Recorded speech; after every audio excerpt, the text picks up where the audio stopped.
Bihar board के सभी छात्र छात्राओं के लिए बेहद ही इम्पोर्टेंट क्लास है। इस क्लास में हम लोग थेल्स परिमेय और थेल्स परिमेय विलोम और समरूपता के बारे में समझेंगे। इस क्लास में जो है थेल्स परिमेय और थेल्स परिमेय विलोम का प्रमाण के साथ प्रूव करेंगे और अच्छे तरीके से समझने का प्रयास करेंगे। और जो लोग भी पिछले वीडियो को नहीं देखे हैं उसको सबसे पहले जा कर के देखेंगे। उसमें सारा फार्मूला को हम लोग कल हम एनालाइज किए थे। सारा फार्मूला उसमें चैप्टर वाइज उसमें बच गया था। मेरा त्रिभुज बच गया था और वृत्त बच गया था। वृत्त का जो परिमेय से रिलेटेड है और एक रचना बच गया था, जिसको हम अगले के क्लास में धीरे धीरे करके क्या करेंगे, सोल्व करने का प्रयास करेंगे। जैसा कि आप लोगों को एग्ज़ाम का डेट आ चुका है, एडमिट कार्ड भी आ गया होगा, इसीलिए प्रॉपर तरह से प्रॉपर ढंग से रूटीन बनाएं और रूटीन को फॉलो करके पढ़ाई करें ताकि कम से कम समय में सारा सिलेबस फिर से रिवीजन कर सकें। ठीक है, हम आगे चलते हैं। अब थेल्स परिमेय पर। जैसे कि थेल्स परिमेय में ये तुम्हारे आपके किताब के 6.1 परिमेय नंबर होगा। पहला परिमेय है। इसका सबसे पहले हम परिमेय को, इसका जो स्टेटमेंट है या कथन इसको बोलते हैं, कथन को याद करने का प्रयास करेंगे। यदि किसी त्रिभुज का एक भुजा के समांतर अन्य दो भुजाओं को भिन्न भिन्न बिंदुओं पर प्रतिच्छेद करने के लिए एक रेखा खींची जाए तो अन्य दो भुजाओं को एक ही अनुपात में विभाजित करता है। इसमें क्या है, कोई एक त्रिभुज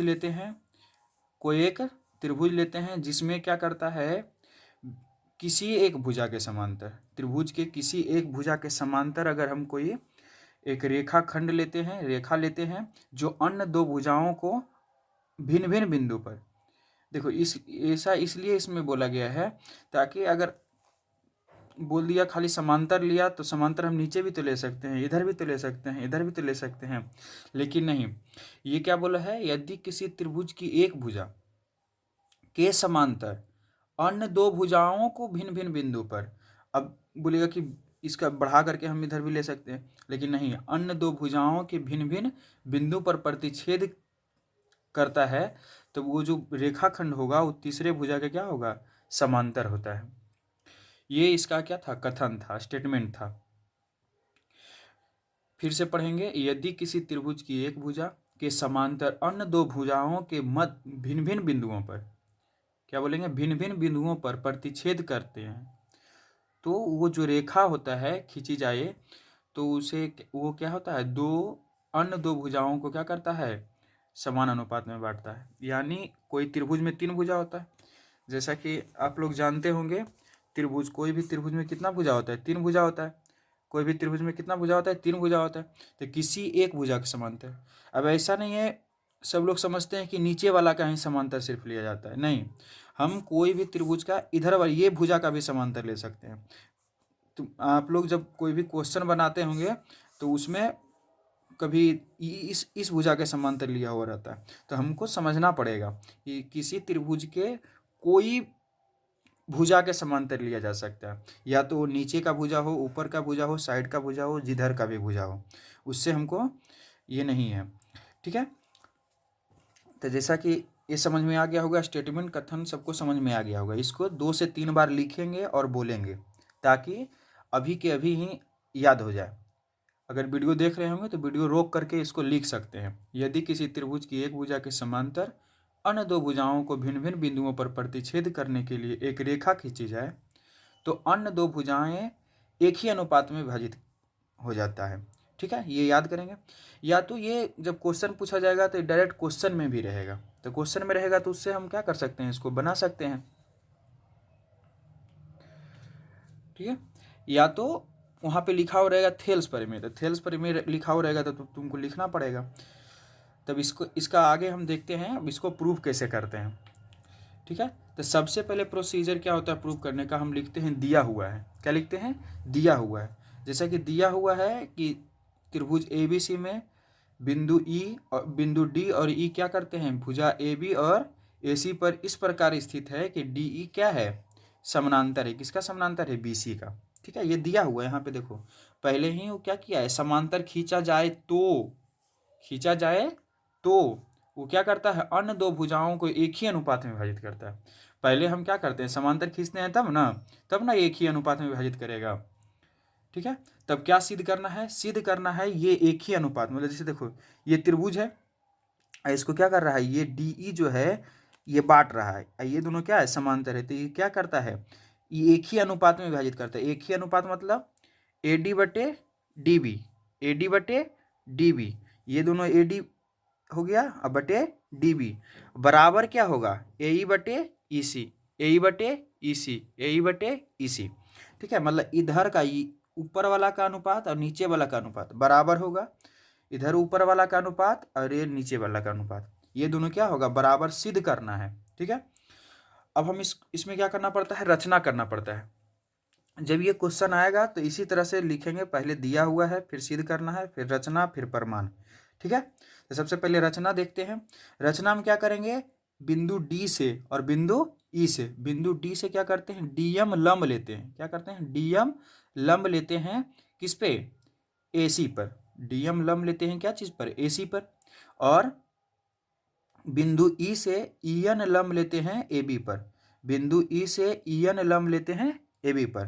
ठीक है, ये रचना हम करेंगे। और क्या करते हैं, BE को मिला देते हैं और CD को मिला देते हैं, तो ही रचना में लिखते हैं, बिंदु D से DM लंब AC लिया और बिंदु E से EN लंब AB लिया। ठीक है, और तथा क्या करते हैं, D और C तथा B और E को क्या करते हैं, मिला देते हैं। अब प्रमाण देखना है। प्रमाण में कुछ नहीं, हमको त्रिभुज समझ में आना चाहिए कि कौन कौन त्रिभुज को लेना है।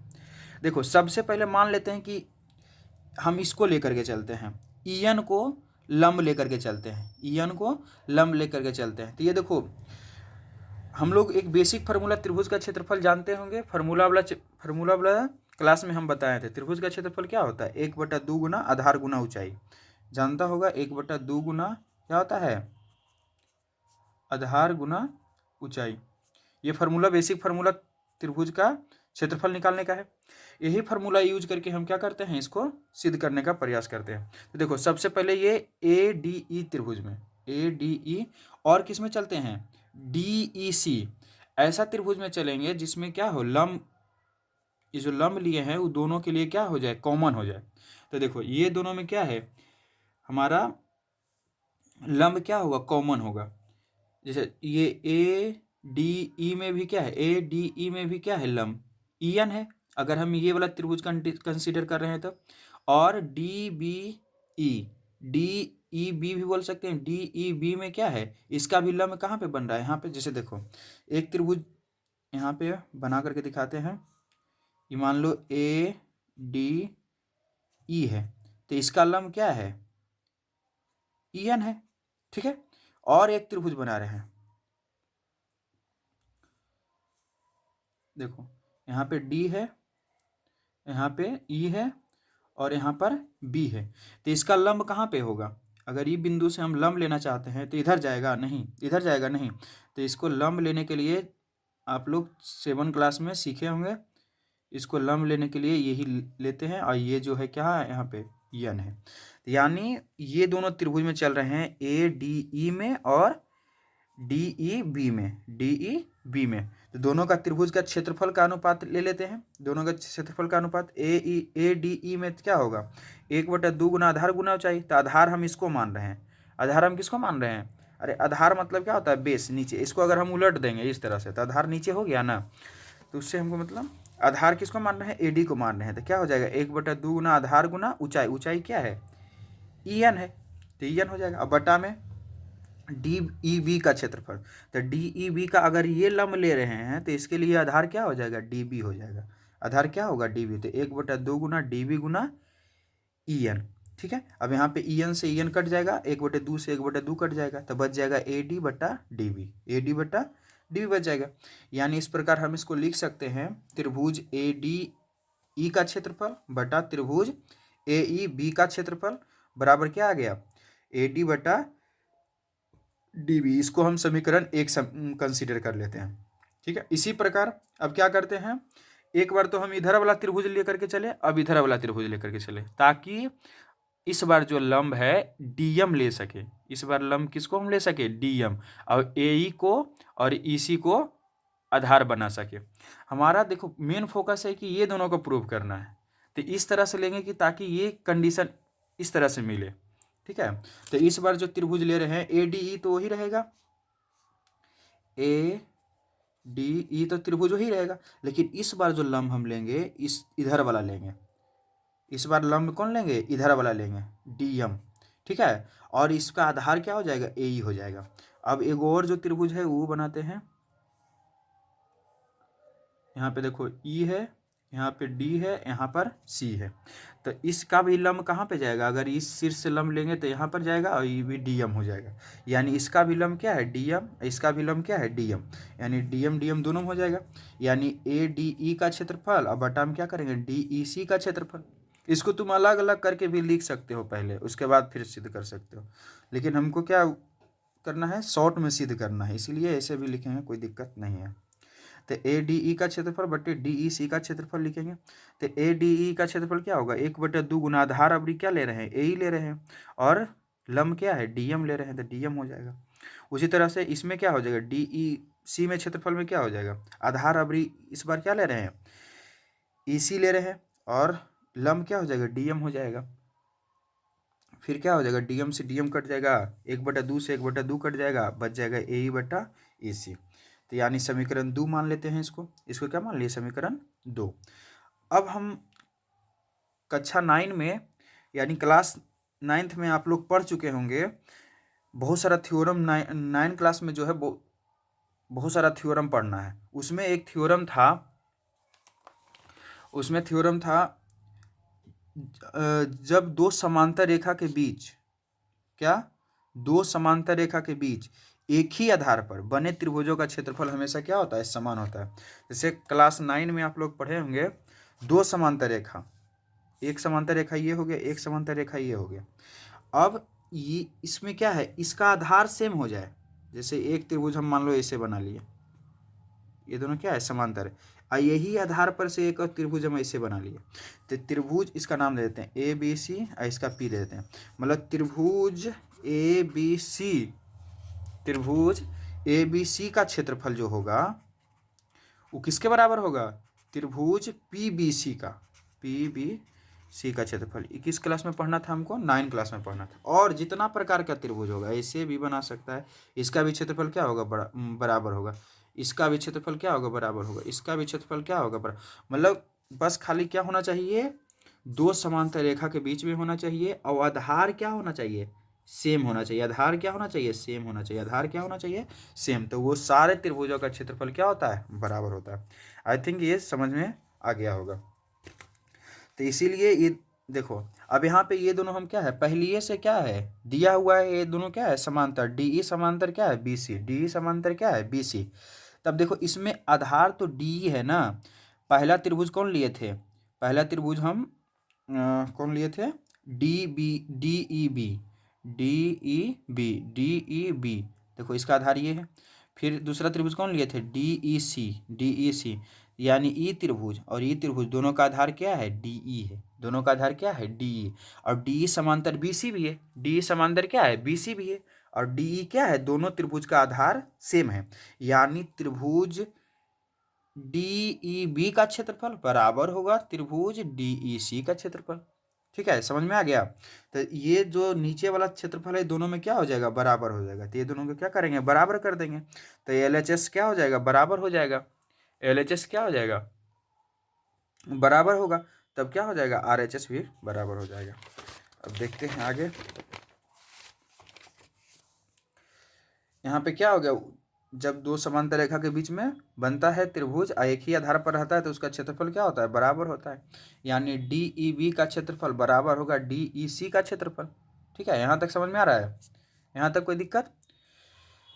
अब क्या करते हैं, डी ई सी के जगह पर क्या रख देते हैं, डी ई बी। जैसे इधर हम देखे थे डी ई सी यहाँ पे है, डी ई सी है यहाँ पे, नीचे में डी ई सी आया था, यहाँ पे क्या रख देंगे, डी ई बी का क्षेत्रफल रख देंगे।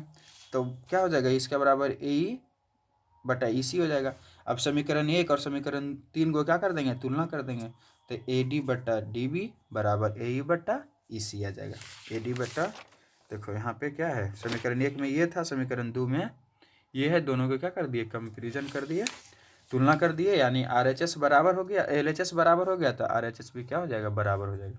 यानी हमारा जो थ्योरम था वो प्रूफ हो गया। थ्योरम एक बार और बोलेंगे सब लोग। यदि किसी त्रिभुज की एक भुजा के समांतर अन्य दो भुजाओं को भिन्न भिन्न बिंदुओं पर प्रतिच्छेद करने के लिए एक रेखा खींची जाए तो अन्य दो भुजाओं को एक ही अनुपात में विभाजित करता है। चलो इसको ढक लेते हैं, उसके बाद फिर बोलते हैं, सब लोग बोलेंगे। यदि किसी त्रिभुज की एक भुजा के समांतर दो अन्य भुजाओं को प्रतिच्छेद करते हुए कोई रेखा खींची जाती है तो वो क्या होता है, तीसरी भुजा के समांतर तीसरी अन्य दो भुजाओं को एक ही अनुपात में विभाजित करता है। ठीक है, वही बोल रहा है, यदि किसी त्रिभुज की एक भुजा के समांतर अन्य दो भुजाओं को भिन्न भिन्न बिंदुओं पर प्रतिच्छेद करने के लिए एक रेखा खींची जाए तो अन्य दो भुजाओं को क्या करता है, अन्य दो भुजाओं को एक ही अनुपात में विभाजित करता है। ठीक है, मेरे समझ से ये सारा कंसेप्ट समझ में आ गया। अगर नहीं समझ में आया होगा तो इसको बैक कर लेंगे, पीछे करके फिर से देख लेंगे। ठीक है, अब हम आते हैं प्रमेय नंबर 6.2। इसको हम बोलते हैं थेल्स प्रमेय का विलोम। या तो डायरेक्ट लिखा हुआ आ सकता है थेल्स प्रमेय का विलोम, या तो क्या हो सकता है, डायरेक्ट ये लिख करके। ये कुछ नहीं, यदि किसी एक रेखा किसी त्रिभुज के दो भुजाओं को समान अनुपात में बांटता है तो तीसरे भुजा के क्या होगा, समांतर। देखो उसमें क्या था, एक बात ध्यान रखना, थेल्स प्रमेय जब पूछेगा तो इसमें क्या होता है, समांतर दिया हुआ है, समांतर दिया हुआ रहता है तो भुजा क्या होता है, भुजा का अनुपात बराबर होता है, अनुपात क्या होता है, बराबर होता है। और थेल्स प्रमेय विलोम क्या कहता है, जब भुजा का अनुपात दिया हुआ रहेगा, भुजा का अनुपात अगर बराबर दिया हुआ रहेगा तो क्या हो जाएगा, समांतर हो जाएगा। यानी थेल्स प्रमेय कहता है यदि किसी त्रिभुज के किसी एक भुजा के समांतर कोई रेखा खींची जाए तो वो अन्य दो भुजाओं को समान अनुपात में विभाजित करता है। और विलोम क्या कहता है, यदि किसी त्रिभुज के एक रेखा दो अन्य भुजाओं को समान अनुपात में विभाजित करता है तो वो तीसरी भुजा के समांतर होती है। ठीक है, ये दोनों क्या है, एक दूसरा का उल्टा है। अगर समांतर होगा तो भुजा का अनुपात बराबर होगा, यदि भुजा के अनुपात बराबर होगा तो समांतर होगा। ठीक है, तो वही इसमें लिखा हुआ है, एक रेखा किसी दो भुजाओं को समान अनुपात में विभाजित करता है तो क्या होगा, तीसरी भुजा के समांतर होगा। इसको सिद्ध करने के लिए बस कंसिडरेशन पावर रहना चाहिए, मतलब कंसीडर इसमें किया जाता है। जैसे दिया हुआ है वही प्रोसीजर दिया हुआ है, सिद्ध करना है, रचना प्रमाण ये सेम चलेगा सब में। ठीक है, तो दिया हुआ है त्रिभुज, क्या दिया हुआ है, त्रिभुज में दिया हुआ है ए डी बटा डी बी, ए ई बटा ई सी, लेकिन ये नहीं दिया हुआ है कि डी ई समानांतर बी सी है। ध्यान से देखेंगे, ये नहीं दिया हुआ है डी समानांतर बी सी, ये हमको सिद्ध करना है। ये क्या करना है, सिद्ध करना है। लेकिन ये दोनों का अनुपात दिया हुआ है, ए डी बटा डी बी बराबर ए ई बटा ई सी, ये दिया हुआ है, लेकिन इसका समांतर नहीं दिया हुआ, समांतर सिद्ध करना है। तब हम क्या करते हैं, रचना हम क्या करते हैं, अपने मन से, देखो ये थोड़ा तिरछा हो गया, इस तरह से मान लेते हैं कि डी ई जो है, डी ई डैश समानांतर बी सी लिया, मतलब डी ई डैश जो है ई डैश मान लेते हैं, ई की जगह पर हम क्या मान सकते हैं, ई डैश मान लेते हैं। और जो क्या है, जब डी ई समानांतर नहीं है तो डी ई डैश एक बिंदु मान लेते हैं जो क्या हो जाएगा, बी सी के समांतर हो जाएगा। तब क्या करते हैं, अब चलते हैं प्रमाण में, ये तो ले लिए। अब ए बी सी त्रिभुज में चलते हैं, अगर डी ई समानांतर बी सी, डी ई समानांतर बी सी हम ले चुके हैं, तब क्या होगा, ए डी बटे डी बी, अभी जो थ्योरम प्रूफ किया ना, ए डी बटे डी बी, ए ई बटे ई सी, लेकिन इसमें क्या हो जाएगा, ए डी बटे डी बी, अब ए ई डैश बटा ई डैश सी होगा। क्यों, क्योंकि इसमें डी समानांतर बी सी नहीं दिया हुआ है, ये तो प्रूव करना है। हम माने हैं, क्या माने हैं, डी ई डैश समानांतर B C, D E dash समानांतर बी सी हम ये लेट किए हैं ना, माने हैं। तो जब ये समानांतर होगा तब क्या होगा, इसके द्वारा अनुपात जो बनाएगा वो बराबर होगा ना। जैसे एक त्रिभुज में हम ये माने हैं कि यहाँ पे डी है और यहाँ ई डैश है और ये ए बी सी है, तो इसमें क्या होगा, ये दोनों समानांतर हम माने हैं, तब क्या होगा, ए डी बटा डी बी बराबर होगा ए ई डैश बटा ई डैश सी। आई थिंक ये समझ में आ गया होगा। अब देखो क्या करते हैं, लेकिन हम क्वेश्चन में ही क्या दिया हुआ था, परिमेय में ही क्या दिया हुआ है, ए डी बटा डी बी बराबर क्या है, ए ई बटा ई सी दिया हुआ है। तो एक को समीकरण 1 समीकरण 2 मानते हैं, तो देखो एल एच एस दोनों का क्या हो गया बराबर, ये एल एच एस क्या हो गया, दोनों का बराबर हो गया। तो इसका आर एच एस भी क्या होगा, बराबर होगा, ए ई बटा ई सी बराबर होगा समीकरण 1 और समीकरण 2 से क्या हो जाएगा, ए ई बटा ई सी बराबर हो जाएगा ए ई डैश बटा ई डैश सी, ये दोनों बराबर। ये कब बराबर होगा, जब क्या होगा, ई डैश और ई बिंदु दोनों एक ही पर होगा। अगर दोनों में एक एक जोड़ेंगे, मान लो दोनों में क्या करते हैं, एक एक जोड़ के देखते हैं, तो एक जोड़ेंगे ए ई बटा ई सी प्लस 1 करो, इधर भी करो,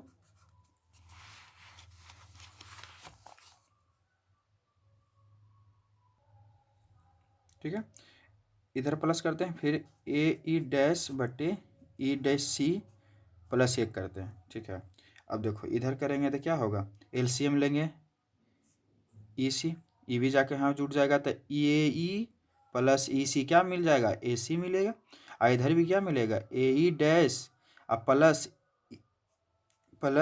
ई डैश सी, अब बटा में क्या होगा, ई डैश सी, इसका भी वैल्यू क्या है, ए सी होगा ना, क्योंकि ये भी देखो और ये देखो दोनों में क्या है बराबर। तो इसीलिए हम ये तभी संभव है जब ई बिंदु और ई डैश बिंदु दोनों क्या हो, एक ही बिंदु।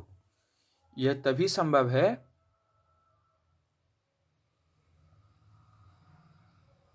जब ई बिंदु और ई डैश बिंदु दोनों क्या हो, एक ही बिंदु पर हो, ठीक है।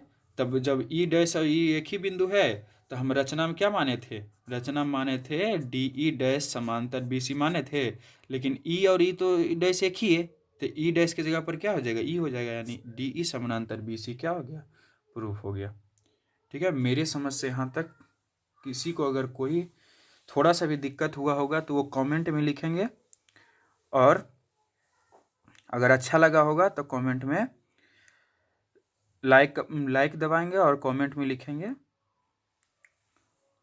ठीक है। अब हम देखते हैं समरूपता। बहुत सारा बच्चा को ये समरूपता समझ में नहीं आता है, कभी समरूपता और सर्वांग में वो कन्फ्यूजन में रहता है। तो ये सारे को दूर करने के लिए हम समरूपता पर बताने जा रहे हैं, ताकि सारा क्या हो जाए, क्लियर हो जाए। समरूपता को ध्यान से देखेंगे, 2 थ्योरम अभी प्रूव किए हैं, इसको फिर से रिकॉल करेंगे, एक बार फिर से बोलने का प्रयास करें। पहला थ्योरम क्या था, यदि किसी त्रिभुज की एक भुजा के समांतर, यदि किसी त्रिभुज की एक भुजा के समांतर 2 रेखा खींची जाए जो 2 अन्य भुजाओं को भिन्न भिन्न बिंदुओं पर प्रतिच्छेद करती है, तो वो क्या करता है, समान अनुपात में, वो जो रेखा होता है उस समान अनुपात में विभाजित कर देता है। इसी का विलोम था, अगर वो अनुपात बराबर था तो उसका समांतर हो गया था, ठीक है। अब समरूपता देखते हैं। समरूप मतलब क्या होता है, समान रूप, दोनों का रूप क्या होना चाहिए, समान होना चाहिए। जैसे समान रहने का मतलब, अब रूप आदमी का तुलना आदमी से नहीं होगा, लड़का का तुलना किससे होगा, लड़का से ही होगा। अब गाय से थोड़ी, भैंस से थोड़ी कर देगा। मतलब समरूप मतलब क्या हुआ, रूप, उसका रूप क्या होना चाहिए, समान होना चाहिए। आदमी नियन ही लगना चाहिए, जानवर नियन नहीं, ठीक है। तो इसीलिए समरूपता मतलब समझे, समरूपता मतलब उसका रूप क्या होना चाहिए, समान होना चाहिए। जैसे त्रिभुज का हम त्रिभुज से ही तुलना करेंगे, ठीक है, त्रिभुज से आयत का नहीं, त्रिभुज से वृत्त का नहीं, आयत से वृत्त का नहीं, वृत्त का कोई और मतलब वर्ग से, घनाभ से नहीं, मतलब समझ में आ रहा है। समरूप मतलब समान रूप होना चाहिए, उससे हम तुलना करेंगे, ठीक है। तो समरूप होने का 2 कंडीशन होता है, ये 2 कंडीशन बेहद ही इंपॉर्टेंट है, इसमें बहुत सारा क्वेश्चन तुमको डायरेक्ट सॉल्व हो जाएगा। पहला क्या है, संगत कोण बराबर होना चाहिए। समरूप अगर 2 त्रिभुज होगा, चाहे जो कोई भी चीज हो, त्रिभुज का नहीं, एनी टाइप ऑफ शेप, कोई भी आकार की आकृति हो, उसका क्या होना चाहिए, संगत कोण बराबर होना चाहिए। क्या होना चाहिए, संगत कोण बराबर होना चाहिए। और संगत कोण बराबर होने से ही नहीं होगा, संगत कोण बराबर होने से नहीं होगा। संगत कोण बराबर तो होता है वर्ग और आयत का भी होता है। अरे वर्ग में सब 90 डिग्री, इसका भी क्या होता है, 90 डिग्री होता है। लेकिन क्या ये दोनों समरूप है, नहीं, ये दोनों समरूप नहीं है। तो समरूप होने के लिए क्या बताए, संगत कोण बराबर हो और क्या हो, संगत भुजाओं का अनुपात भी बराबर हो। संगत भुजा बराबर नहीं, संगत भुजाओं के अनुपात बराबर होना चाहिए, भुजा बराबर नहीं बोल रहे हैं। ठीक है, तो ये दोनों मेरे समझ से कंडीशन समझ में आ गया होगा। अच्छा, इसको समझने के लिए एग्जाम्पल समझते हैं। जैसे संगत कोण कहने का मतलब क्या हुआ, संगत कोण कहने का मतलब हुआ, जैसे दो त्रिभुज का एग्जाम्पल लेते हैं। क्या लेते हैं, दो त्रिभुज का एग्जाम्पल ले लेते हैं। तो देखो, ऊपर में कोण ए, तो कोण पी के बराबर, मतलब ऊपर वाला कोण ऊपर वाला के बराबर हो जाए, इधर साइड वाला कोण साइड वाला के बराबर हो जाए, इधर वाला कोण इधर वाला के बराबर हो जाए। मतलब कोण ए कोण पी के बराबर हो जाए, कोण बी कोण सी के बराबर, कोण बी कोण क्यू के बराबर हो जाए, कोण सी कोण आर के बराबर हो जाए। संगत कोण बराबर हो गया, क्या समरूप हो गया, नहीं। अब समरूप होगा कब, जब ये दोनों का अनुपात, संगत अनुपात, संगत अनुपात देखो, बहुत सारा भुजा का अनुपात लेने में गड़बड़ा जाता है। मतलब ए बी को ले लेगा पी क्यू आर से, इसको ए सी को ले लेगा पी आर से। इसको हम दूर करते हैं, कोण के द्वारा हम भुजा लेंगे, कोण के सहारे हम क्या लेंगे, भुजा लेंगे। कोण के सामने वाला, संगत मतलब क्या होता है, संगत मतलब सामने सामने। तो देखो, इधर हम कोण ए बराबर कोण पी किए हैं, कोण ए बराबर कोण पी, त्रिभुज ए बी सी और पी क्यू आर में समरूप है, तो कोण ए बराबर कोण पी। तब क्या कंडीशन हम यहाँ से देखो सोल्व कर रहे हैं, तो कोण ए के सामने कौन भुजा है, बी सी, तो ऊपर में लिखेंगे बी सी। कोण पी के सामने कौन भुजा, क्यू आर, तो नीचे में लिखेंगे क्यू आर, यानी बी सी बटा क्यू आर। फिर उसी तरह से कोण बी के सामने कौन भुजा है, ए सी, कोण बी के सामने कौन भुजा है, तो ऊपर में लिखेंगे ए सी। जब हम पहला इसको कंसीडर किए हैं ए बी सी को, तो ऊपर में हमेशा ए बी सी वाला भुजा लिखेंगे और नीचे में पी क्यू आर वाला भुजा। ठीक है, तो बी के सामने कौन भुजा है, ए सी है, तो बी के सामने ए सी लिख दिए। और क्यू, बी किसके बराबर है, क्यू ना, तो क्यू के सामने कौन भुजा, पी आर लिखेंगे, क्यू के सामने कौन भुजा है, पी आर लिखेंगे। फिर उसी तरह सी, कोण सी के सामने कौन भुजा है, ए बी, ऊपर में क्या लिखेंगे ए बी। कोण आर के सामने कौन भुजा है, पी क्यू लिखेंगे। ये कंडीशन, सारा का सारा ये कंडीशन और ये कंडीशन दोनों अगर सेटिस्फाई हो गया, तो वो त्रिभुज क्या हो जाते हैं, समरूप कहलाते हैं। वो त्रिभुज समरूप, ये जो है समरूप का क्या है, सिंबल है, संकेत है। समरूप का कैसे दिखाते हैं, इस तरह से दिखाते हैं। ठीक है, अब थोड़ा हम सर्वांगसम और समरूप में थोड़ा अंतर देख लेते हैं। बहुत सारा बच्चे को कन्फ्यूजन रहता है, इसको दूर करने के लिए इसको हम पहले देख लेते हैं। सभी संगत कोण बराबर और परंतु संगत भुजा के अनुपात बराबर होना चाहिए। अभी यही चीज समझा रहे थे। समरूप होने के लिए क्या कंडीशन है, संगत कोण बराबर होना ही चाहिए। संगत कोण इसमें भी बराबर होगा, संगत कोण इसमें भी बराबर होगा, लेकिन इसमें संगत भुजा का अनुपात बराबर होता है। किसमें, समरूप आकृति में। समरूप आकृति कुछ भी हो सकता है। ठीक है, और सर्वांश में क्या होता है, सभी संगत कोण और भुजा सब एकदम इक्वलिटी बराबर होना चाहिए। जैसे ये कॉपी है, ये कॉपी नोटबुक है, इसका सारा पेज क्या है, एक दूसरे के संगत, आकार शेप सब क्या है, बराबर है। तो ये सब क्या हो गया, एक पेज दूसरे पेज के क्या है, सर्वांगसम है। क्या है, सर्वांगसम। सर्वांगसम कहने के मतलब एकदम सर्वांगसम, मतलब चारों तरफ से सब कुछ बराबर। सर्वांगसम मतलब, सम मतलब बराबर, सर्वांगसम मतलब चारों तरफ से सब कुछ बराबर, तो उसको हम क्या बोलेंगे, सर्वांगसम। यानी जिसका सभी कोण और सभी भुजा आपस में इक्वली बराबर होता है, तब हम उसको सर्वांगसम आकृति बोलेंगे। ठीक है, और समरूप आकृति कब बोलेंगे, जब उसका संगत कोण और संगत भुजा के अनुपात क्या हो, बराबर हो, तब हम बोलेंगे समरूप आकृति। ठीक है, देखो समरूप आकृति जो है वो बड़ा छोटा हो सकता है, बड़ा छोटा हो सकता है। जैसे देखो, मान लो एक छोटा बोर्ड ले लिए, क्या ले लिए, एक छोटा बोर्ड ले लिए और एक बड़ा बोर्ड ले लिए, तो वो दोनों क्या है, एक दूसरे के सर्वांगसम है। सॉरी समरूप है, क्योंकि उसका कोण सब बराबर है। अब भुजा मान लो एगो छोटा आयत ले लिए, एक बड़ा आयत ले लिए, जैसे एक छोटा आयत ले लिए और एक क्या कर लिए, बड़ा आयत ले लिए, तो दोनों का क्या है, कोण का क्या है, सब बराबर है। कोण मतलब क्या है, बराबर है, संगत कोण बराबर है, और संगत भुजा का अनुपात भी क्या होगा, बराबर होगा। तब ये दोनों क्या हो जाएंगे, समरूप हो जाएंगे। लेकिन इसमें क्या है, सर्वांगसम में सब कुछ बराबर होना चाहिए। क्या होना चाहिए, सब कुछ, मतलब कोण, भुजा, विकर सब बराबर। लेकिन इसमें केवल केवल क्या है, संगत कोण बराबर होना चाहिए और संगत भुजा के अनुपात समरूप होना चाहिए। यहाँ तक क्लियर। अब देखो, इसीलिए एक पॉइंट बराबर क्वेश्चन पूछता है कि सभी सर्वांगसम आकृतियां समरूप हो सकती है। सभी सर्वांगसम आकृतियां समरूप हो, सर्वांगसम मतलब क्या हो गया, सब कुछ बराबर। और सब कुछ बराबर है, दो मान लो त्रिभुज है, उसका सब भुजा बराबर है, ये इसके बराबर, ये इसके बराबर, ये इसके बराबर, तो इसका अनुपात भी क्या होगा, बराबर ही होगा ना। जैसे मान लो एक त्रिभुज है, ये दोनों के, इसका भी 2 सेंटीमीटर, इसका भी 2 सेंटीमीटर, इसका 3 तो ये भी 3, ये 5 तो ये भी 5, ठीक है। तो इसका कहने का मतलब क्या हुआ कि ये दोनों का बटा करेंगे तो एक आएगा, फिर ये दोनों का बटा करेंगे तो एक आएगा, ये दोनों का बटा करेंगे तो एक आएगा। मतलब तीनों का क्या है, अनुपात भी तो बराबर है, एक एक अनुपात नहीं आ रहा है, कट कट के एक हो जा रहा है। यानी कहने का मतलब हुआ कि अगर सर्वांगसम है, यानी सब भुजा सब कोण बराबर है, तो समरूप हो सकता है। लेकिन सभी समरूप आकृतियां सर्वांगसम नहीं होगा। सभी समरूप आकृतियां सर्वांगसम नहीं होगा। क्यों नहीं होगा, समरूप में क्या कंडीशन बताए, बड़ा छोटा हो सकता है, बताइए, दोनों सब कुछ बराबर है, कोण तो बराबर है, संगत भुजा भी बराबर होगा, ये वर्ग है, ये छोटा वर्ग है, ये बड़ा वर्ग है, तो भुजा का अनुपात भी बराबर होगा। लेकिन क्या इसका भुजा सब बराबर होगा, नहीं होगा, तो ये सर्वांगसम नहीं होगा, लेकिन समरूप होगा। यानी सभी सर्वांगसम आकृतियां समरूप हो सकती है, परंतु सभी समरूप आकृतियां सर्वांगसम नहीं हो सकती है। ये 2-3 बार इसको दोहराएंगे।